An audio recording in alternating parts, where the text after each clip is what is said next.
Shalom, Injil Kejadian pasal 42, yang terdiri dari 38 ayat, dengan judul, Saudara-saudara Yusuf pergi ke Mesir, beginilah firman Tuhan.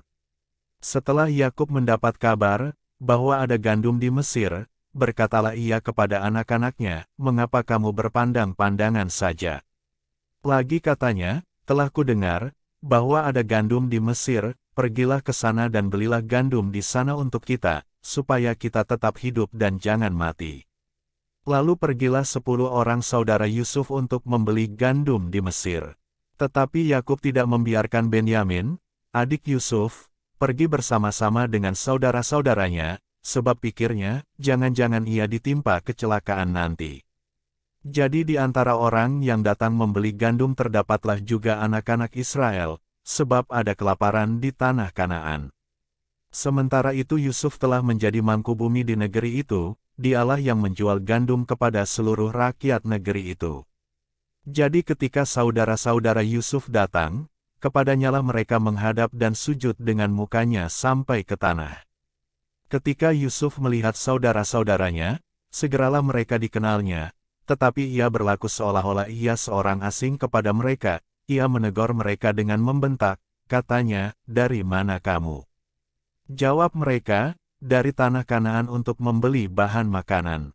Memang Yusuf mengenal saudara-saudaranya itu, tetapi dia tidak dikenal mereka. Lalu teringatlah Yusuf akan mimpi-mimpinya tentang mereka. Berkatalah ia kepada mereka, "Kamu ini pengintai, kamu datang untuk melihat-lihat di mana negeri ini tidak dijaga." Tetapi jawab mereka, "Tidak tuanku. Hanyalah untuk membeli bahan makanan hamba-hambamu ini datang. Kami ini sekalian anak dari satu ayah, kami ini orang jujur, hamba-hambamu ini bukanlah pengintai." Tetapi ia berkata kepada mereka, "Tidak. Kamu datang untuk melihat-lihat di mana negeri ini tidak dijaga." Lalu jawab mereka, "Hamba-hambamu ini 12 orang, kami bersaudara, anak dari satu ayah di tanah Kanaan, tetapi yang bungsu sekarang ada pada ayah kami, dan seorang sudah tidak ada lagi." Lalu kata Yusuf kepada mereka, "Sudahlah. Seperti telah kukatakan kepadamu tadi, kamu ini pengintai. Dalam hal ini juga kamu harus diuji, demi hidup Fir'aun, kamu tidak akan pergi dari sini, jika saudaramu yang bungsu itu tidak datang kemari. Suruhlah seorang daripadamu untuk menjemput adikmu itu, tetapi kamu ini harus tinggal terkurung di sini. Dengan demikian perkataanmu dapat diuji, apakah benar, dan jika tidak, demi hidup Fir'aun, sungguh-sungguhlah kamu ini pengintai." Dan dimasukkannya mereka bersama-sama ke dalam tahanan 3 hari lamanya. Pada hari yang ketiga berkatalah Yusuf kepada mereka, "Buatlah begini, maka kamu akan tetap hidup, aku takut akan Allah. Jika kamu orang jujur, biarkanlah dari kamu bersaudara tinggal seorang terkurung dalam rumah tahanan, tetapi pergilah kamu, bawalah gandum untuk meredakan lapar seisi rumahmu. Tetapi saudaramu yang bungsu itu haruslah kamu bawa kepadaku, supaya perkataanmu itu ternyata benar dan kamu jangan mati."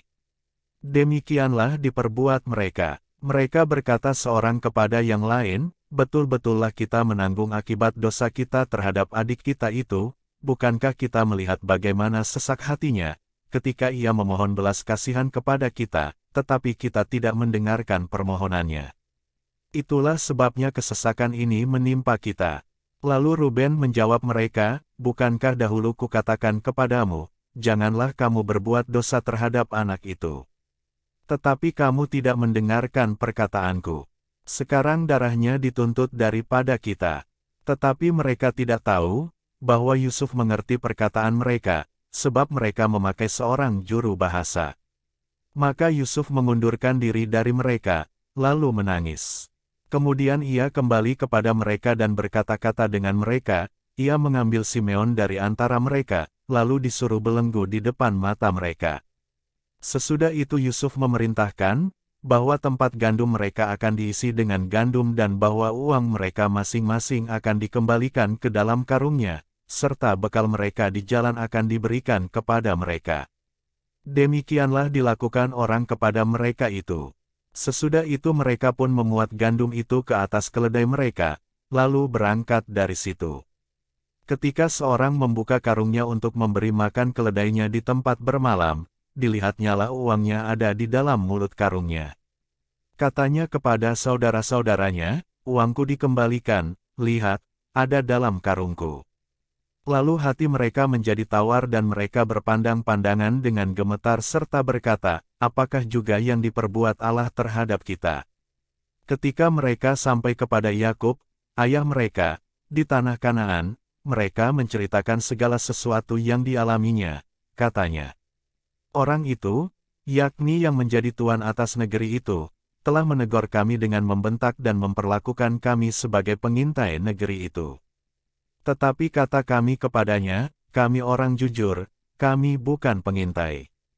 Kami 12 orang bersaudara, anak-anak ayah kami, seorang sudah tidak ada lagi, dan yang bungsu ada sekarang pada ayah kami, di tanah Kanaan."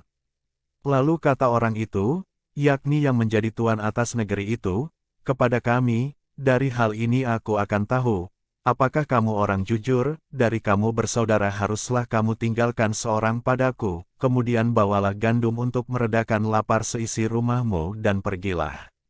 Lalu bawalah kepadaku saudaramu yang bungsu itu, maka aku akan tahu, bahwa kamu bukan pengintai, tetapi orang jujur, dan aku akan mengembalikan saudaramu itu kepadamu, dan bolehlah kamu menjalani negeri ini dengan bebas." Ketika mereka mengosongkan karungnya, tampaklah ada pundi-pundi uang masing-masing dalam karungnya, dan ketika mereka beserta ayah mereka melihat pundi-pundi uang itu, ketakutanlah mereka. Dan Yakub, ayah mereka, berkata kepadanya, "Kamu membuat aku kehilangan anak-anakku, Yusuf tidak ada lagi, dan Simeon tidak ada lagi, sekarang Benyamin pun hendak kamu bawa juga. Aku inilah yang menanggung segala-galanya itu." Lalu berkatalah Ruben kepada ayahnya, "Kedua anakku laki-laki boleh engkau bunuh, jika ia tidak kubawa kepadamu, serahkanlah dia ke dalam tanganku, maka dia akan kubawa kembali kepadamu." Tetapi jawabnya, "Anakku itu tidak akan pergi ke sana bersama-sama dengan kamu, sebab kakaknya telah mati dan hanya dialah yang tinggal, jika dia ditimpa kecelakaan di jalan yang akan kamu tempuh, maka tentulah kamu akan menyebabkan aku yang ubanan ini turun ke dunia orang mati karena duka cita." Demikian firman Tuhan dari pasal 42, Tuhan Yesus memberkati.